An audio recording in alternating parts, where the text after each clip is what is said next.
the part one, which you have this particular presentation. You can see in the case of the drive, all of you.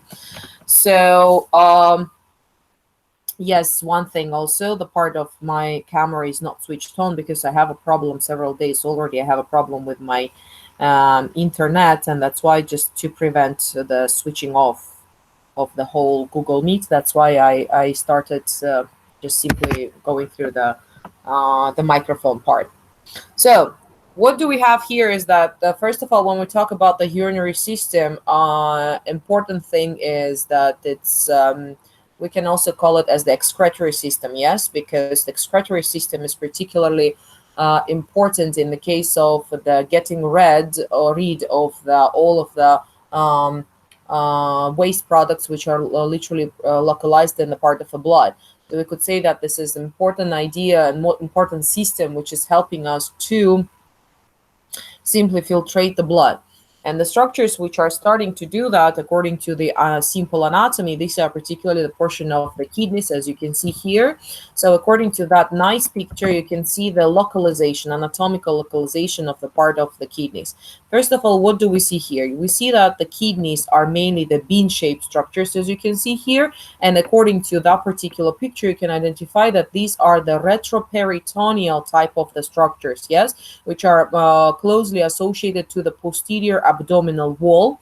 And how we identify that this is the retroperitoneal type of the structures is that, particularly here, you see that the folds of the peritoneum are literally localized more anteriorly rather than rather than surrounding the part of the kidneys. Plus, you remember when we said about the peritoneal type of the structures. In this case, we had particularly we said that intraperitoneal type of the structures are the ones which are surrounded by both of the layers of the peritoneum. In the case of the retroperitoneal structures, these are the ones which are mainly having the association with the peritoneum, but only on the anterior surface most commonly, yes? So this is particularly what we see in the case of the kidneys here. So, but what is more interesting is that they still have their own portion of the fascia, which we will see how it looks like and so on. And we still have here the surrounding of the fat tissue, which is helping us to suspend the structures, the kidney structures in the abdominal cavity. So what is interesting also here to go through is that when we talk about the anatomical position of the body, so simply a part of a supine position, yes, so we can see that, first of all, the kidneys are the let's like a pair type of the organs. And as you can see, most commonly in the anatomical position and the standing or supine position, the part of the kidneys are extending somewhere between the T12 vertebra, so more superiorly, and L3 somewhere in the more inferior region. So simply at between this particular region, we do have the localization of the kidneys. Although from already the previous knowledge of the gastrointestinal tract, you can already understand that when we say about the accessory organs, particularly the liver on the right side, yes, of the abdominal cavity. That's why you can see that, particularly if you even comparing these two pictures, you can see that the part of the right kidney is slightly inferiorly localized rather than in the case of a left kidney. Why? Because in this case we do have particularly the liver structure, which is simply moving the part of the right kidney towards the more inferior region. What we can see in this case also is that, in the comparison, anatomical comparison, we can see that the sizes and the shapes of the kidneys are approximately the same in both of the cases, although there are some let's say like that, they are not copy-paste of each other, that's for sure. As a result, particularly in the case of a left kidney, where here we do not have the large structure such as liver, yes, which is pushing it inferiorly. As a result, here particularly we do have much longer structure, and thinner structure than, for example, compared to the right kidney particularly. Now the question is, what are the relationships of the different internal organs which are surrounding the part of the kidney, yes? So what do we see particularly in this case? This is the nice, just a second, yeah. Yeah.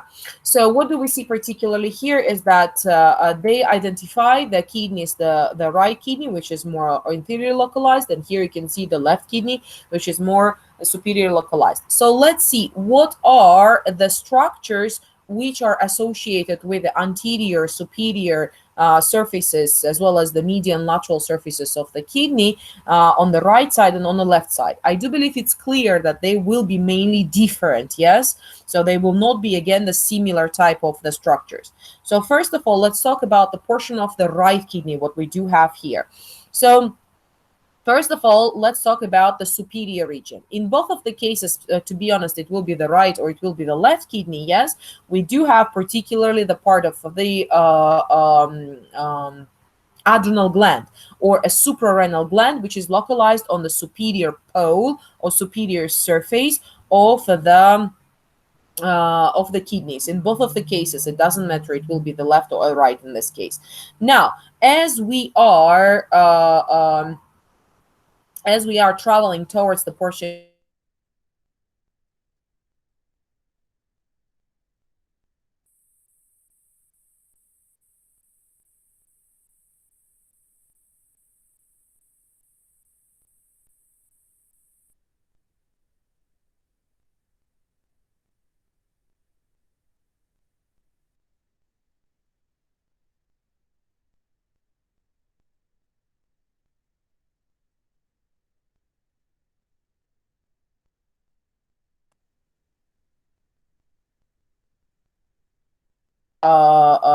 of the peritoneal folds there, as you remember.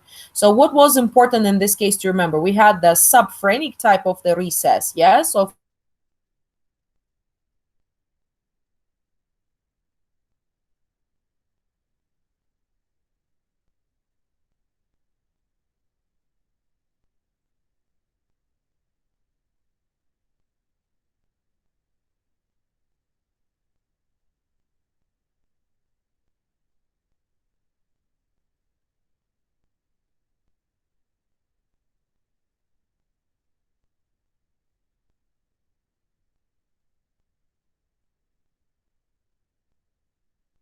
Sorry, guys, I'm back. Something again has happened. Can you see my screen or not?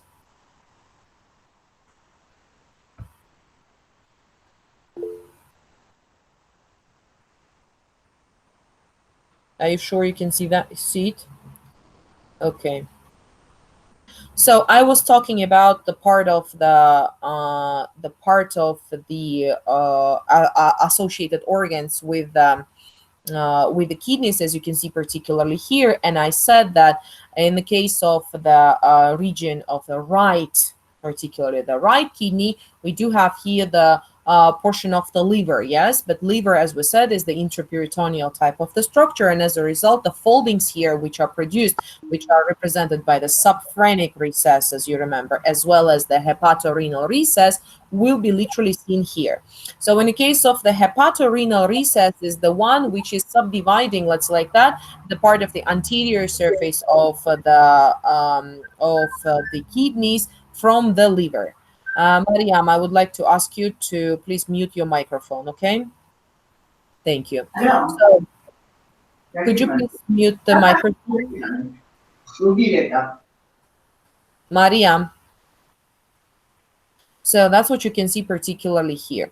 So to continue with the portion of the kidney, so like simply logically, what else should we have on the right side? Yes, here we should have the portion of the intestines, as we remember. Particularly, we are talking about the large intestine, as you remember. Yes, because in the case of the large intestine, we had particularly the ascending colon and then the right colic junction, particularly where we had the portion of the ascending colon which was converting into the transverse colon. Yes, as a result we can see that particularly on the most inferior pole here, as you can see, so it will be associated with a part of the right colic flexure, yes, and as a result here we do have the part of the peritoneum as well, because here we will have the also the portion of a segment of the small intestine,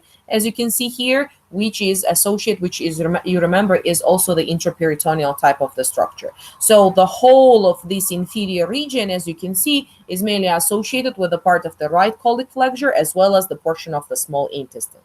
Now, in the case of the medial side here, you can see that we do have the part of the duodenum, particularly descending part of the duodenum, which is also retroperitoneal in this case and has approximately the direct contact with a portion of the kidney. So as a result, if we will compare all of the structures here, we can see that the part of the right kidney is simply associated with the right adrenal gland. Then lower and anteriorly, we do have a portion of the liver, particularly subdivided by the hepatorenal type of a recess.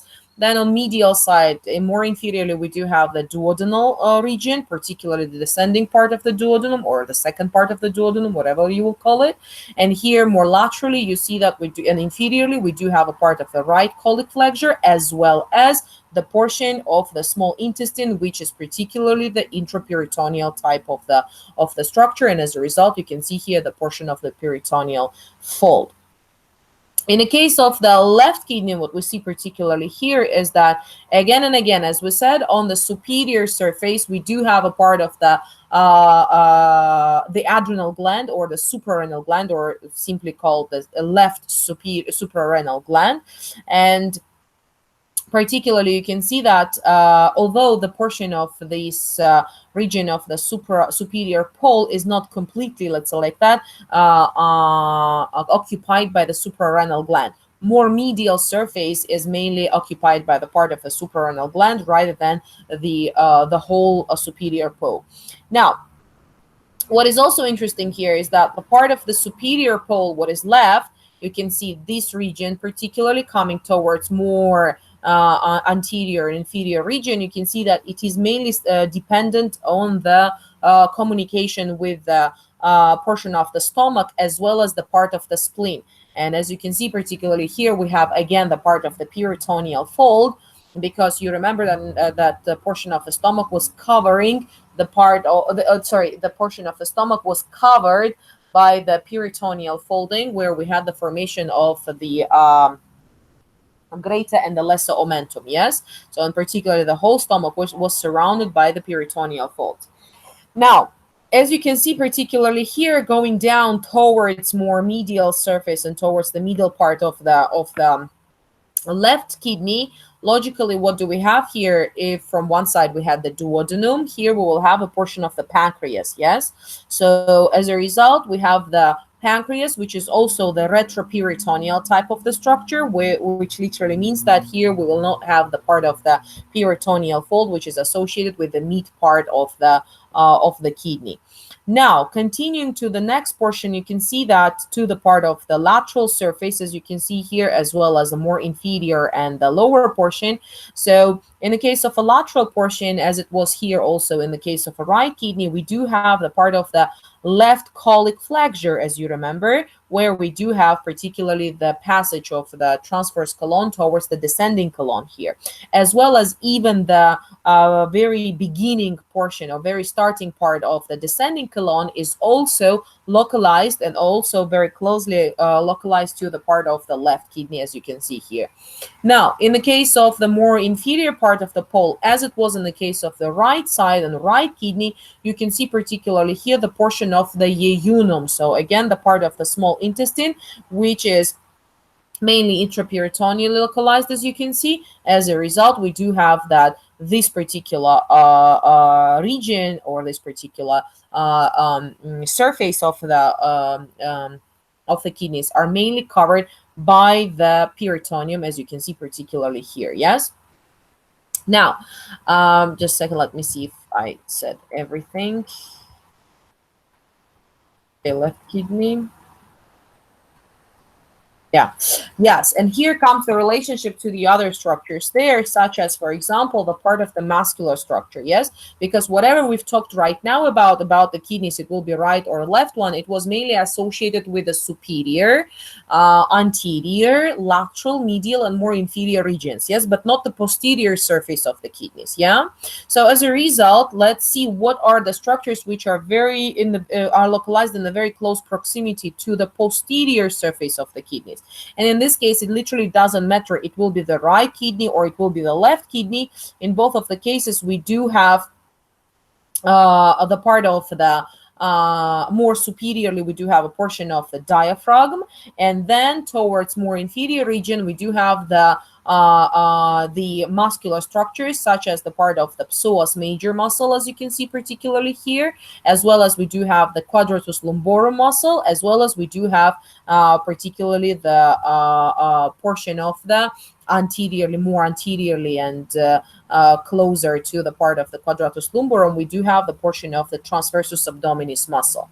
As a result, so on the posterior abdominal wall and more lateral one, we can see here three type of the muscles, as we said. Again and again, this is the part of the psoas major muscle. We do have a portion of the quadratus lumborum and the part of the transversus abdominis muscles. Although we could say that even the part of the psoas minor muscle is also in the close proximity to the kidneys. And why not, to be honest? Because if you remember when we're talking about the psoas type of the muscles, we were saying that particularly their proximal attachment or their origin is mainly associated with the lateral surfaces of the bodies of the vertebrae, as well as the portion of the transverse processes, yes, of the lumbar vertebrae. Although when we said about the psoas minor, we remember that it was a very small type of a muscle, and mainly it was associated with the vertebra T12. So as a result, when we see why I'm saying these things, because what you see particularly here are the main relationships of the muscles with the portion of the kidneys. So when we talk about the part of the kidney itself, so on the right side, you can see that mainly it is localized at the level of the rib 12, as you can see here. Yes, it's superior pole, or in between of the ribs 11th and 12th. But in the case of the left one, which is more superior localized, you can see that it is literally localized at the level of the 11th and the 12th ribs themselves. Yes, so what is important in this case is that particularly here we do have the passage of the additional type of recesses, and these are the costodiaphragmatic type of recesses. These are the structures which are literally the continuation of the pleural region, and as a result we have some superior region here can have some communication with a part of the costodiaphragmatic type of the recesses on the posterior surface of the kidneys. As well as what you can see particularly here is that in the case of the posterior region of the kidneys, we do have the passage, yes, as you can see, of the psoas major muscle, which is more inferiorly and medially localized. The biggest portion is mainly associated with the quadratus lumborum muscle, and the outermost region, the lateralmost region here, we do have the transversus abdominis muscle. So that's how it looks like, particularly the part of the posterior region of the kidneys. Although if we said that the kidney is mainly the retroperitoneal type of the structure, I said from the beginning that yes, it is, but it doesn't mean that it does not have the let's like that the connective tissue layer which is suspending the kidneys, because as you can see they are superior enough in the case localized superior enough in the part of the abdominal cavity, yes, and plus they do not have the any connection to the part of the peritoneum, because when we've talked about the region of the anatomically, the part of the liver, yes, we had it as the intraperitoneal type of the structure, and there were the different types of ligaments as a result, which were attaching the liver from most of the sides, and as a result, it was suspended very strongly. In a case of the kidneys, that's not like that because it's a retroperitoneal type of the structure. That's why what you can see particularly here is that the part of the kidneys are having a very unique type of the support. And what you see particularly here, that you see the portion, this is the cross section, as you can see, and here we do have a part of the vertebral column. So here we do have the psoas major, we do have the part of the quadratus lumborum muscle here, as you can see, as well as the transversus abdominis muscle. But what is the most interesting part for us here is that the portion of the kidneys, yes, as they are localized on the very close to the posterior abdominal wall, you see that the peritoneum is just closely associated with it, but it doesn't suspend it. And here we do have the unique type of the fibrous tissue, which is the renal fascia, as you can see particularly here. This is the extra peritoneal type of the fascia, so it is not a part of the peritoneum, it's outside of the peritoneum we have it.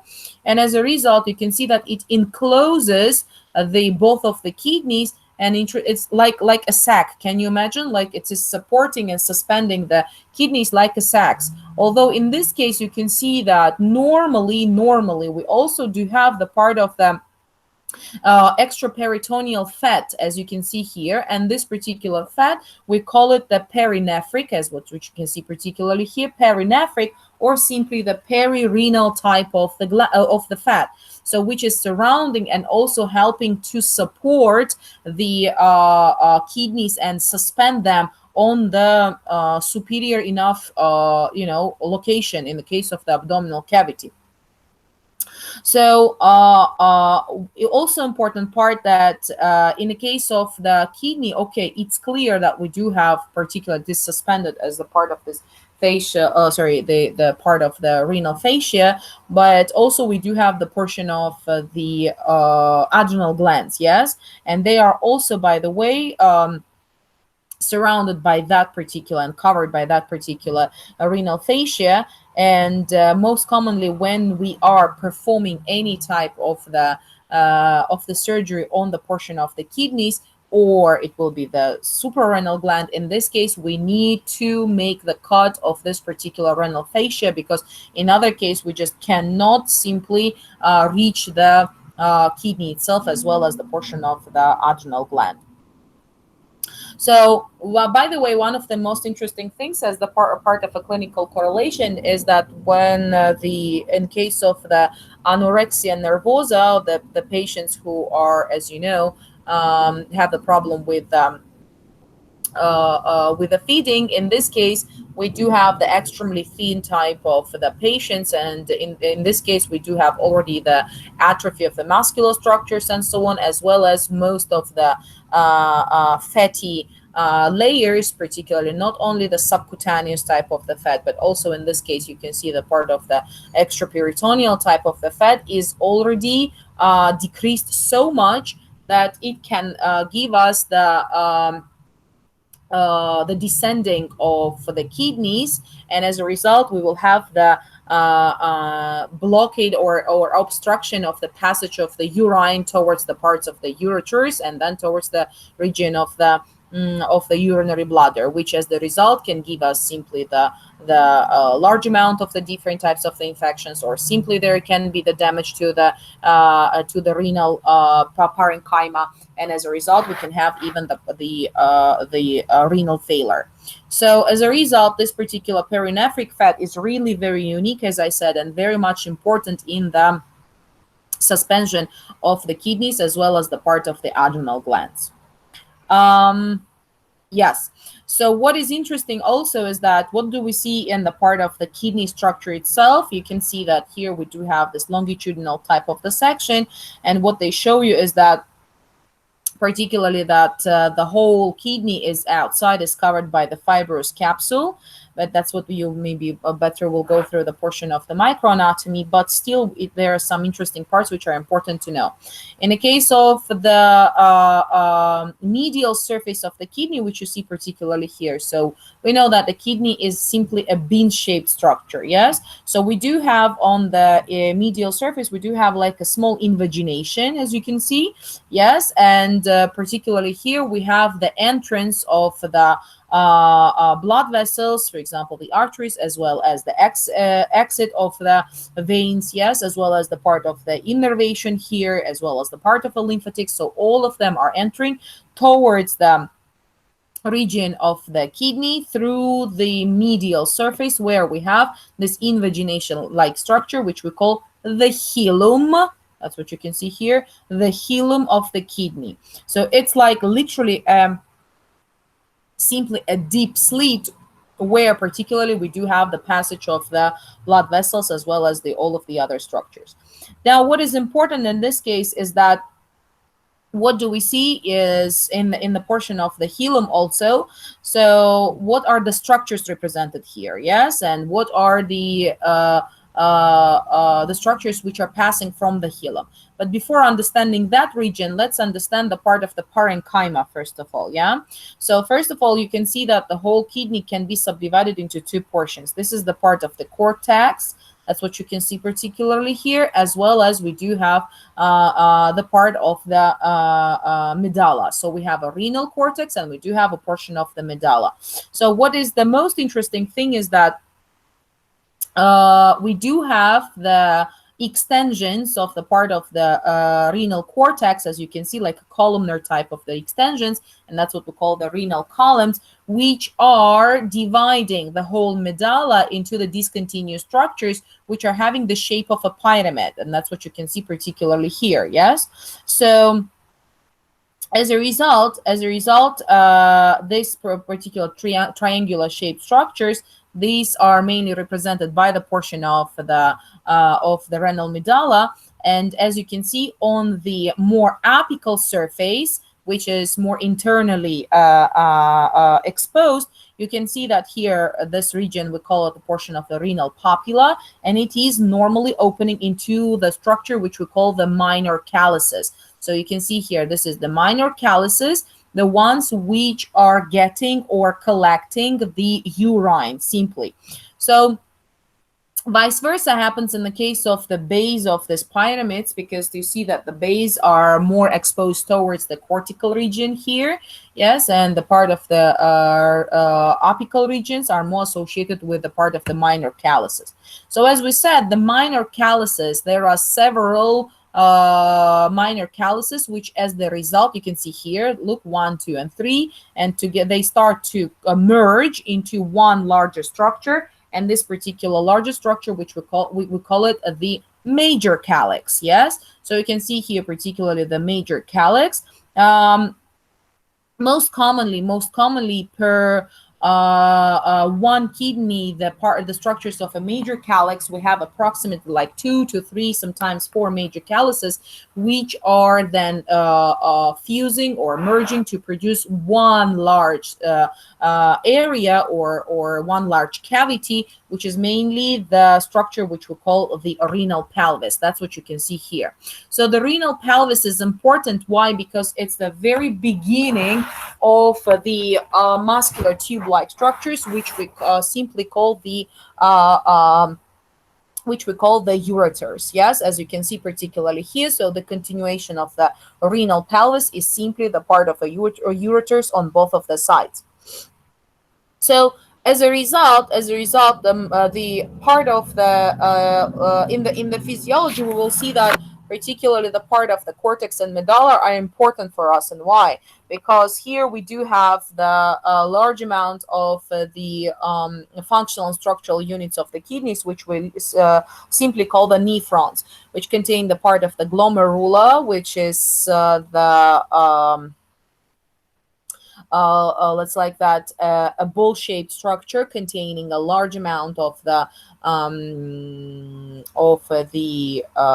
capillaries. And as a result, here we do have particularly the surrounding of that capillaries. So by the by the epithelial lining, which we call the Bowman's capsule. And then from that region, we do have already the structures which are literally a tubular structures, where we have the proximal convoluted tubule, the loop of Henle, the distal convoluted tubule, and as a result, we do have a portion of the collecting ducts. So the main idea in this case is that how the structures are localized and where do we have them. I mean, the parts of the glomerula itself and the tubules, because one of the most interesting part here is that the region of the medulla is mainly containing the lupus of Henle, because the medulla has important extracellular compartment, that it is mainly hypertonic, and as a result we do have the passage of the fluid of the large amount of water back towards the region of the blood. But we will talk about that later in the portion of the physiology. So let me check if I didn't forget to say anything.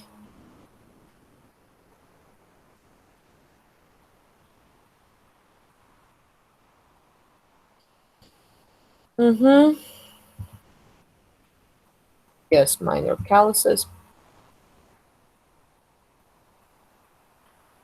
Okay, the next portion, what we do have here is the part of the vasculature of the kidneys. So the most interesting part here is that, particularly in the case of the vasculature, we do have as you remember from the body systems tree, yes, we do have the abdominal aorta, which contains the lateral type of the paired branches, and these are the renal arteries. So that's what you can see particularly here. We do have a part of the right and the left renal artery on both of the sides, yes.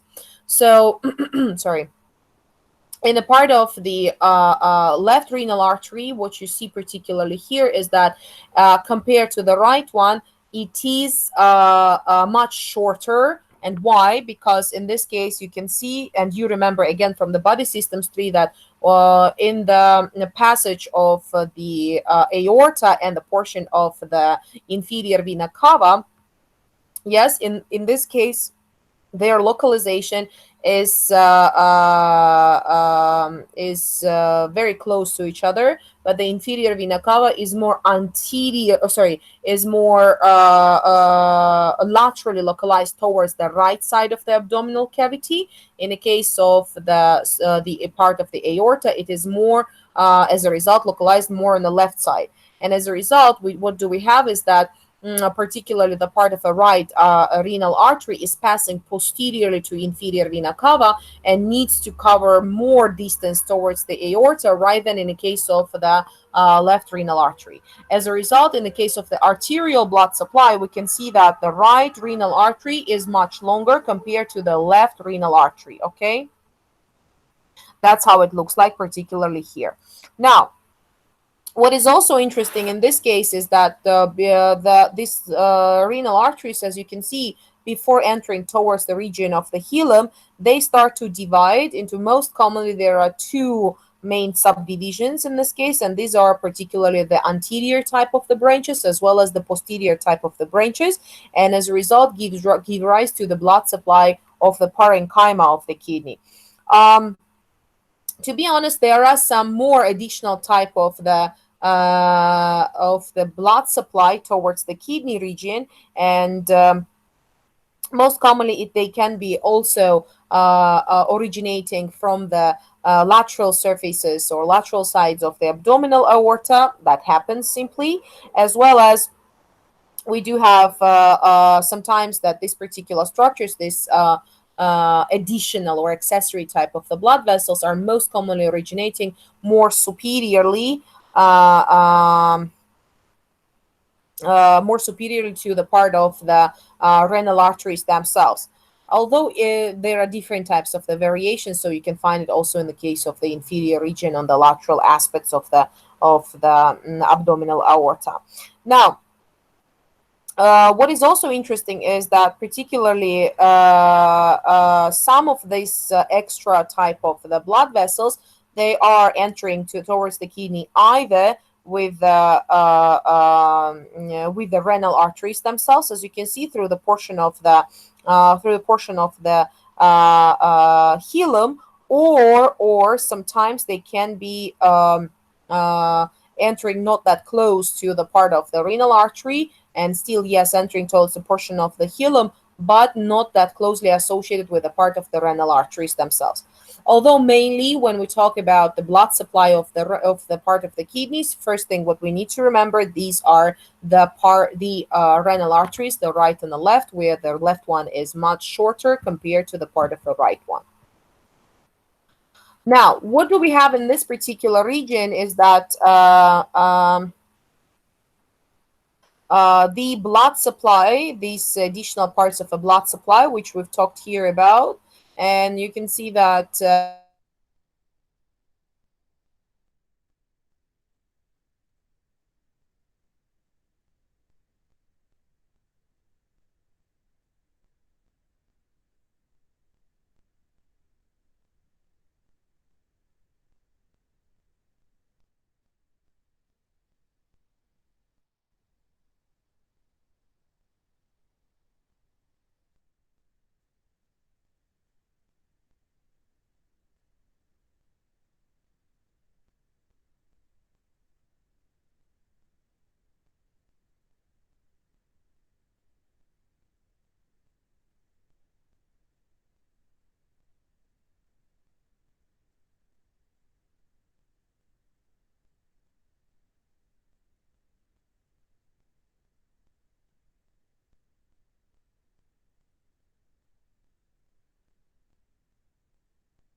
Sorry guys, your class today is canceled, but you will have on Friday 2 hour this class. So sorry, that's why. But today is canceled.